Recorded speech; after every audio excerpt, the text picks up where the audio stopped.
নজর রাখবো পরবর্তী সংবাদে। অবশ্য আজকে এই মুহূর্তে নজর রাখবো বাজেট অধিবেশনের দিকে, কেননা আজ ষষ্ঠ দিন এবং সেখানে মুখ্যমন্ত্রীর ভাষণ দিয়ে শেষ হয়েছে বাজেট আলোচনা।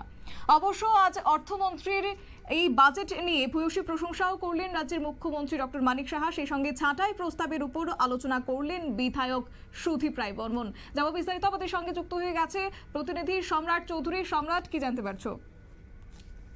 দেখো, 2025-26 অর্থ বছরে অর্থমন্ত্রী প্রণজিৎ সিংহরা যে বাজেট পেশ করেছেন, সেই বাজেট অধিবেশনের বাজেট আলোচনার উপর আজ সমাপ্তি হয়েছে। 31 মার্চের মধ্যে এই বাজেটের কাজ শেষ করতে হয়, তাই আজই বিধানসভার আর মাত্র একদিন বাকি, মঙ্গলবার একটি অধিবেশনের আরেকটি দিন রয়েছে। আজ এই মার্চ 31 মার্চের মধ্যে যে শেষ দিনে আলোচনা শেষ হলো এবং সবার শেষে এই বাজেটের উপর আলোচনা করেছেন মুখ্যমন্ত্রী মানিক সাহা। এর আগে আরো দুজন মন্ত্রী সুধাংশু দাস এবং মন্ত্রী সুশান্ত চৌধুরী বাজেট নিয়ে আলাদা আলাদাভাবে আলোচনা করেছেন।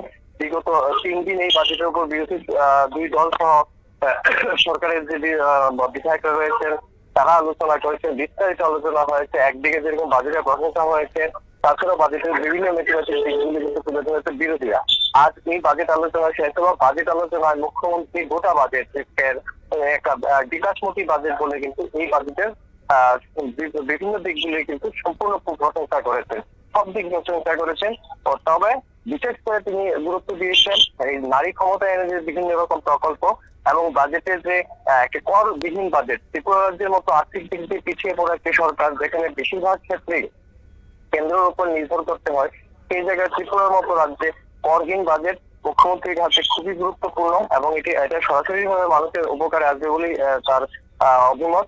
এই প্রেক্ষাপটে কিন্তু মুখ্যমন্ত্রী আজ বাজেট আলোচনা কিন্তু সব শেষ করেছে। এই আজকে মুখ্যমন্ত্রী বাজেট আলোচনার সঙ্গে সঙ্গে গোটা বাজেট আলোচনার কিন্তু সমাপ্তি হলো বাজেট অধিবেশনে। এদিকে আজ বাজেটের উপর ছাঁটাই প্রস্তাবের নিয়ে আলোচনার দিন ছিল। ছাঁটাই প্রস্তাবের উপর মূলত আলোচনা করেছেন, যেহেতু সিপিএমের বিধায়করা কেউ সভায় উপস্থিত নেই, তারা বয়কট করেছেন। তো সেই জায়গায় শুধুমাত্র কংগ্রেসের তরফে বিধায়ক গোপাল চন্দ্র রায় এবং বিধায়ক সুদীপ রায় বর্মন আলোচনা করেছেন। বিধায়ক সুদীপ রায় বর্মন বর্তমান যে বাজেট রয়েছে সেই বাজেটের বিভিন্ন যে খরচাগুলি, সেই খরচাগুলির আলোচনা করে তাতে কিভাবে খরচা বাঁচানো যায় সেই বিষয়ে আলোকপাত করেন। তার মধ্যে সব যে বিষয় দুটি নজর কেড়েছে সেই দুটি বিষয় হচ্ছে, তিনি সরকারের তরফে বিভিন্ন অবস্থাকে কেন্দ্র করে যে ফ্ল্যাক্স প্রচার, সেই ফ্ল্যাক্স প্রচার দিকটি কিন্তু তুলে ধরেছেন। তার বক্তব্য, ফ্ল্যাক্স একটি অপচয়শীল দ্রব্য, যেগুলি এক দফা ব্যবহার করার পরই ফেলে দেওয়া হয় এবং সেগুলি কিভাবে তোমার ডিসপোজ করা হয়, মানে সেগুলিকে বর্জ্য ব্যবস্থাপনা করা হয়, সেই বিষয়ে কিন্তু এখনো রাজ্য সরকারের কাছে কোনো স্পষ্ট ধারণা নেই বা এই বিষয়ে কোনো নীতি নির্দেশিকা বা কোনো ব্যবস্থাপনা নেই। এই বিষয়টিকে গুরুত্ব দিয়েছেন। সম্প্রতিকালে বিশেষ করে 2018 সালের পর রাজ্যের নতুন বিজেপি জোট সরকার এসেছে। সেই জোট সরকারের আমলে রাজ্যবাসী দেখতে পাচ্ছে যে সরকারি অনুষ্ঠানগুলির যে প্রচার তা কিন্তু একদম ব্যক্তিগতভাবে মানুষের কাছে পৌঁছে দেওয়ার চেষ্টা করা হয়। একদম বড় রাস্তা থেকে শুরু করে ছোট গলি পর্যন্ত ফ্ল্যাক্সের কিন্তু প্রচার দেখা যায়। এই বিষয়টি কি মূলত পরিবেশের প্রেক্ষাপটে সুদীপ রায় বর্মন তুলে ধরেছেন। অন্য একটি বিষয়, রাজ্য সরকারের তরফে সুপ্রিম কোর্টে বেশ একাধিক মামলায় এসএলপি মানে স্পেশাল লিভ পিটিশন, যেখানে হাইকোর্টের যে রায়গুলি থাকে রাজ্য সরকারের পক্ষে বিপক্ষে বা কোনো সময় পর্যালোচনার ক্ষেত্রেও এই ধরনের এসএলপি করা হয়। বিপক্ষে রায় গেলেই যে সবসময় বা পক্ষে রায় গেলেই যে সবসময় সরকার মামলা থেকে ফিরে আসেন এরকম না। পর্যালোচনার জন্য অনেক সময় সুপ্রিম কোর্টে স্পেশাল লিভ পিটিশন বলা হয়, একটি বিশেষ ধরনের মামলা দায়ের করা হয়।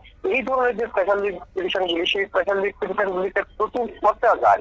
সাধারণত মানে আমি তোমাকে দর্শকদের ধারণা দেওয়ার জন্য বলছি, শুধু একটা মামলার 5 কপি যে নথিপত্র থাকে সেটি 5টি কপি করতে হয়, আলাদা আলাদা বিচারকদের টেবিলে সেগুলি রাখতে হয়, প্রচুর খরচা যায়।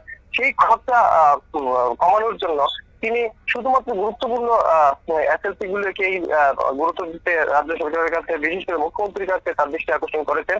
তার মধ্যে সর্বশিক্ষা মিশনের যে কর্মীদের যে মামলাটি রয়েছে সেটি আলাদা করে তুলে ধরেন এবং বলেন যে মাত্র কয়েকজনের চাকরির একটি বিষয়, সরকার কোনো অহংকার না করে বা কোনো ধরনের বিতর্কে না জড়িয়ে এই লোকগুলিকে চাকরি দিয়ে দিলে পরিবারগুলি বেঁচে যায়।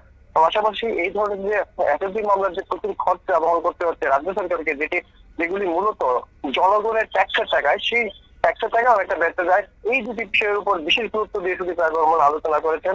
বাজেটের উপর আলোচনা, তারপর ছাঁটাই প্রস্তাব, সব মিলিয়ে সভা শেষে 2000 যে প্রস্তাবিত বাজেট মুখ্য অর্থমন্ত্রী পেশ করেছিলেন, সেই বাজেট কিন্তু গ্রহণ করা হয়েছে। হঠাৎই। ধন্যবাদ। আপনারা শুনলেন, অর্থাৎ আজকে ষষ্ঠ দিনেই এই মুখ্যমন্ত্রী আলোচনা দিয়ে শেষ হয়েছে বাজেট আলোচনা। অন্যদিকে অর্থমন্ত্রীর বাজেটের ভূয়সী প্রশংসা করেছেন রাজ্যের মুখ্যমন্ত্রী ডক্টর মানিক সাহা। পাশাপাশি যেহেতু আজকে প্রধান বিরোধী শূন্য ছিল বিধানসভা, তাই সেই জায়গায় দাঁড়িয়ে বিরোধী দলের পক্ষ থেকে কংগ্রেসের বিধায়ক সুদীপ রায় বর্মন তিনি আলোচনা করেছেন ছাঁটাই প্রস্তাবের বিষয়ে। নিয়ে নিচ্ছি ছোট্ট একটি বিজ্ঞাপন বিরতির সঙ্গে থাকুন।